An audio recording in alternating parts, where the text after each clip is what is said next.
د ډي پی او سوات شفیع الله ګنډپور په خصوصي هدایاتو په سوات کې د منشیات فروشوں خلاف کاروائیاں تیز کړې شوې او پولیسو په ګڼ شمېر منشیات فروش او سمګلران گرفتار کړي. اس ډي پی او سرکل بریکوټ احسان الله خان او اس ایچ او تانا غالیګي فضل رحیم خان دغه سمګلران او د دوی سره نیولې شوي منشیات میډیا ته مخامخ کړل. په دې موقع اس ایچ او تانا غالیګي فضل رحیم خان او ډي اس پی سرکل بریکوټ احسان الله خان میډیا ته وویل چې د سوات ګیټوې تحصیلي بریکوټ په ټولو لارو پولیس الرټ دي او په خفیه اطلاعاتو کاروایانې روانې دي. دوی وی چې 13 ورځ په یو خفیه اطلاع باندې ښځه او خاوند ونیول شول. همدغه شان دوی د 3 میاشتو پروګرس ریپورت میډیا ته پیش کړو چې پکې 2991 ګرام چرس، 308 ګرام هیروین، 15 لیټره شراب، 66 ګرام آیس، 15 ټوپکې او 311 کارتوسو سره نوري ګڼ شمېر کاروایانې کړي. خبرې دا ده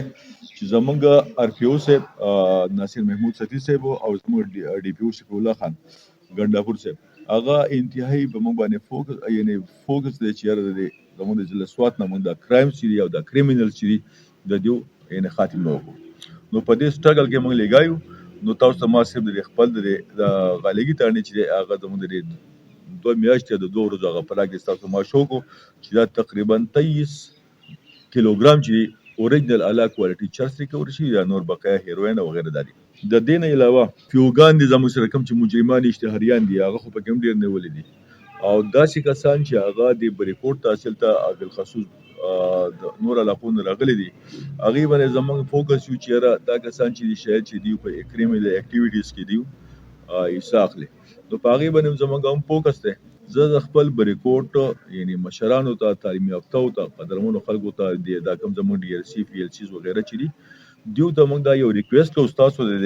چینل په وسیله سره چې څومره پورې دا کریمینلز دي که هغه پرس کا چرس خرڅوي منشیات خرڅوي یا پرس کا نور څه دي یعنی په غیر قانوني اکټیویټیز کې دا هغوی حصه وي او تاسو ته څه محسوسیږي نو مهرباني کوئ زموږ سره په هغې کې رابطه ساتئ. چیرې موږ خپل کوشش وکړو چې زموږ د ینګ کول چې د ځوانان بچي زموږ د ینګ کول چې د دې نشو تماشونه بچ پاتې شي. ډي اس پی سرکل بریکوټ په خپل وینا کې ویل چې په تحصیلي بریکوټ کې د منشیات فروشو هیڅ ځای نشته. دوی د علاقې عوام ته اپیل وکړو چې داسې قسمه خلک چې په منشیاتو یا په نور غیر قانوني کارونو کې ککړ وي د هغوی اطلاع پولیسو ته ورکول د هر پاکستانی شهري فرض جوړیږي.